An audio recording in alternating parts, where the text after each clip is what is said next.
I am so excited to be joined today by Neil Khaund. He is the CEO and president of the National Society of Leadership and Success, that we also affectionately call the NSLS.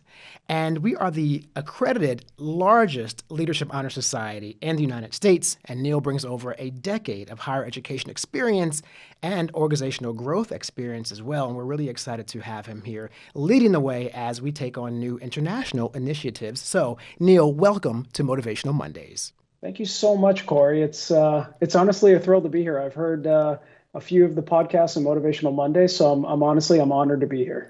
Oh, wow. Well, we are honored to have you here as well. So it's really, really evident to people who've worked with you that academia is not just a job for you, it is a passion. Considering the work you've done with Kaplan Online and Livius Prep, which is a college preparatory franchise, you definitely have a passion for this. So I would love to know, what is it that drives your passion for working in the educational field? Yeah, no, it's a good question. So I would say there's two reasons that I would say kind of education has just become my focus. So the first was one I was not expecting. So the first is that my family actually really comes from the education background. And so what I mean is my extended family in India, right? So I'm actually of Indian descent. I grew up in North America, but all of my extended family is in India, right? So my grandfather actually is a noted historian in our part of India. And actually you can find his books in the Library of Congress. And then all of my aunts and uncles, they're professors, they're teachers. And it's interesting because when I graduated college, I didn't really have an interest in education, right? I mean, I went into investment banking like everybody else, right? And so it's funny how like within just a couple of years, I ended up in education. And that's really where I've spent, the better part of 2 decades. Now focused on this industry. So I would say one is I think I have a natural desire to be a part of it, maybe part of my DNA.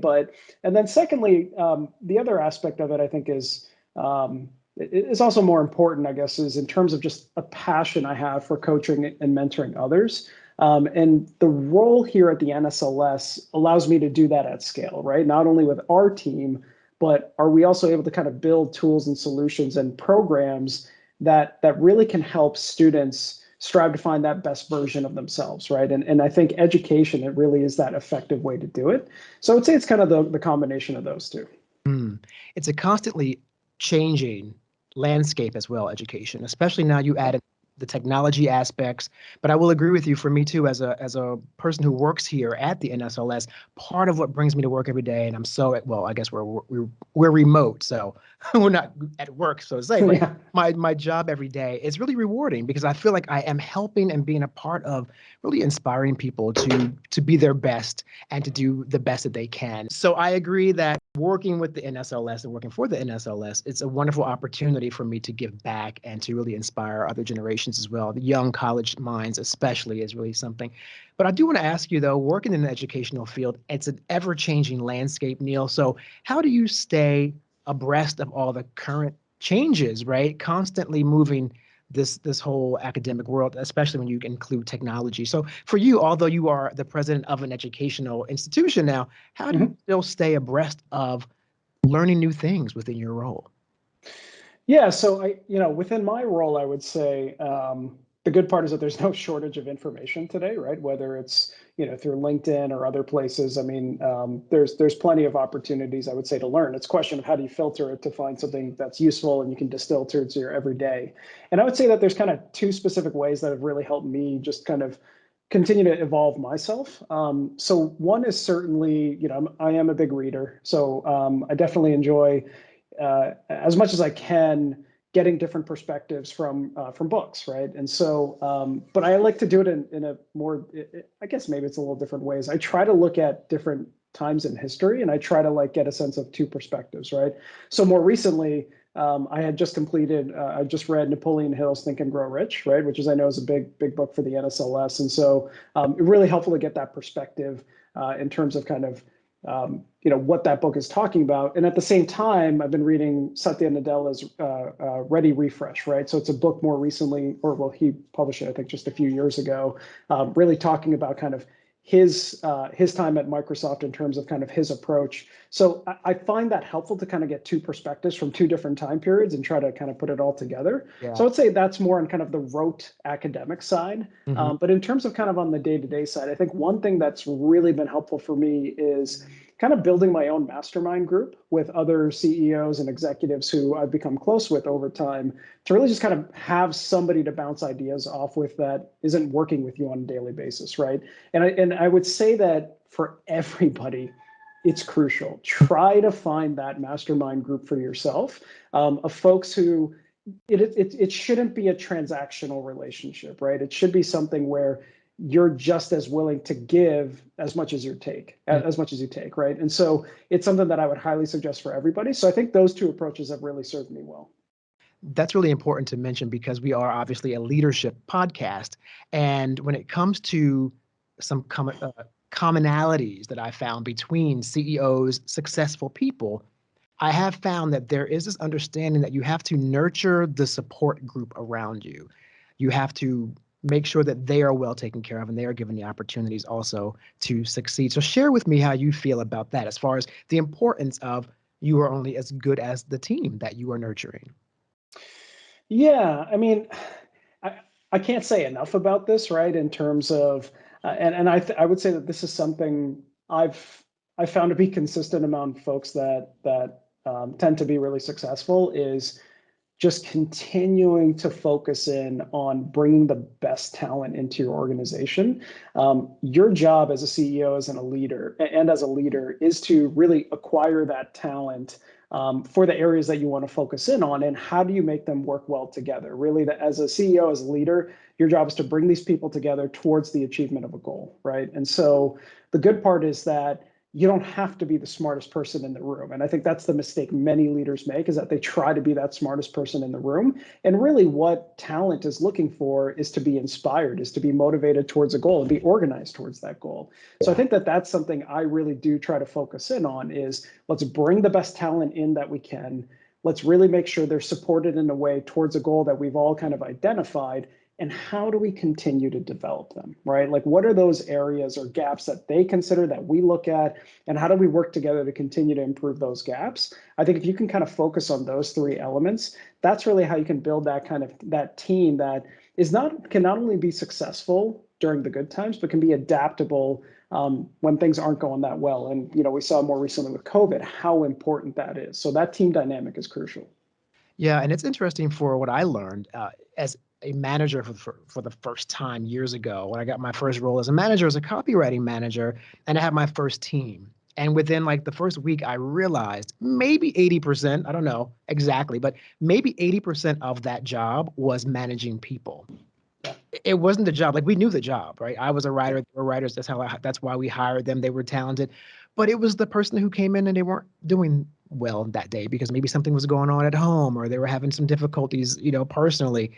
And I realized that so much of that is kind of also being compassionate with your team and Definitely. not making it all about work sometimes. So I found that to be one of the things that helped me out. Now, I know you were also a big proponent of the Gen Z generation. Not to say that every generation is not great. Yes. But we do have some very specific, really interesting talking points when it comes to Generation Z. And now I know that in many ways, I think they're misunderstood. I think sometimes corporations misunderstand them, think that they perhaps are a bit self-centered, but actually you have a very different approach to that. So speak to me about your thoughts about Gen Z and why they are actually one of the potentially most influential generations to be in the workforce. Yeah, so I can't speak enough about this just because, I think in our work with the NSLS, but even my own more recent work in kind of the college prep world, I've really had the opportunity to see Gen Z kind of grow up into this, what I would consider extremely dynamic and talented aspect of our workforce. And they're going to be the dominant part of our workforce soon enough. But really what it comes down to is, Gen Z is like really the first true digital generation, which gives them the talent and the ability, I would say, to be really productive and impactful in this new like work-life fusion that we live in, right? I mean, they are like built for it. The other aspect that I would say that defines them compared to other generations is that because of that digital capability, they've had access to information so much faster than, millennials or Gen Xers have had. And so as a result, they have developed their own opinions on issues that matter to them at a much earlier age, right? And so because of, you combine that plus their capability in the digital world, they've also been able to find a way to communicate through social platforms, again, on the opinions that they care about. So not only are they able to kind of understand issues a little bit quicker and communicate them, they're able to take action. And so I find that to be really exciting and impactful. And on top of that, though, I think companies need to be aware of that. And instead of being scared, look at it as an opportunity to bring a new and dynamic element to your company. And I think if you approach it that way, you're going to be blown away at the talent that you can bring in and kind of the force multiplier that they can be for your company. I've had that conversation a few times with past Motivational Mondays guests, most recently with a woman named Joan Fallon, who's really amazing. And she spoke about how so often she called them the gatekeepers, I guess the previous generations, who are resistant to change. There's a component there too, where like you just mentioned, there's a fear. And she took a different approach when she needed something done technically for her company. She went to her 20-something-year-old nephew who knew how to code and program. And she's like, I need files to do XYZ on my computer. And she said, I've been trying for like 6 months. And he did it like in 20 minutes. Right. I'm going to code this, blam, blam, blam. Yeah. And she was like, you know what? He's worth every moment of what they're demanding, because they are, as you mentioned, of a generation where technology is just second nature. Right. It's second nature. And I think what's also interesting, though, too, and an opportunity is because they're so mission driven, if you can be more clear about your values as a company, you're not only going to get a workforce that is talented technically, for example, but you're also going to get a workforce that is, I would say, even more loyal, right? Like in the sense that if their values align to yours, that is a phenomenal match because they are more clear about what those values are in terms of how it means to them, right? And so if that alignment is there, you got a phenomenal match. Yes, I do remember reading that one of the big things with Generation Z is that they have a high standard of social consciousness that they hold a corporation to that they would want to work for. So, that corporate consciousness is a big deal with that particular demographic. And if you're not really aligned with what they think you should be doing, they'll have no problem leaving, going, well, this is not for me, and I'll figure it out when I leave. Whereas my mom and I talk, she's like, well, I was at the same job for 37 years because that's what we did, right? It's just a very, very different generation. So, yeah, well, I will never speak ill about them again, I promise. And we did mention COVID though earlier, and I was wondering because you've come into the situation where you are now leading an organization into whole new territories as we embark upon more international situations and opportunities, which we're so excited about. But you are at the helm of the ship, and so everyone looks to you obviously for that leadership. And you've come in at a time where we're sort of coming out of a pandemic, but it's been a really rough couple years. And thus, we must stay optimistic and remain hopeful, and keep everyone engaged. So, how do you remain hopeful in a time like this when things are a little crazy in the world, divisive, civil unrest? Yeah. But you seem to me to remain optimistic as you lead us into new territory. So, how do you stay optimistic? Yeah, so this is a great question. I think something that doesn't really get talked about in the business world, right, is how do you look at hope and how do you bring that to your organization? And I think right now is certainly it feels divisive. I also think it's a bit amplified because of, again, the speed to which information travels and is available and accessible for everybody. Not to de-emphasize what's going on right now, but I think most periods of history, there are those kind of times that you're going to have to kind of manage through.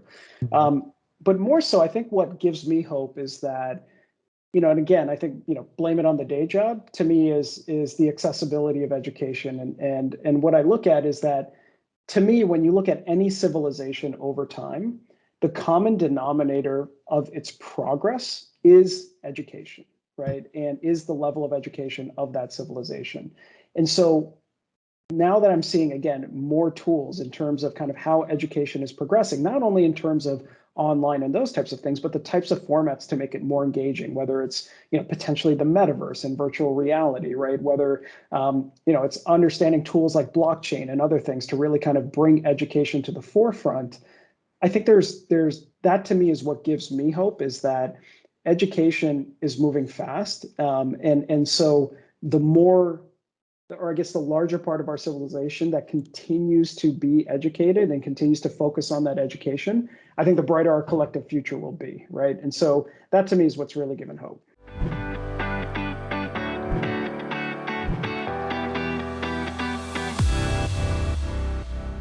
And my lighting just fell off. This is just all happening just as we planned it. Yeah, I love it. I love it. what's going on? Just give me a moment on that.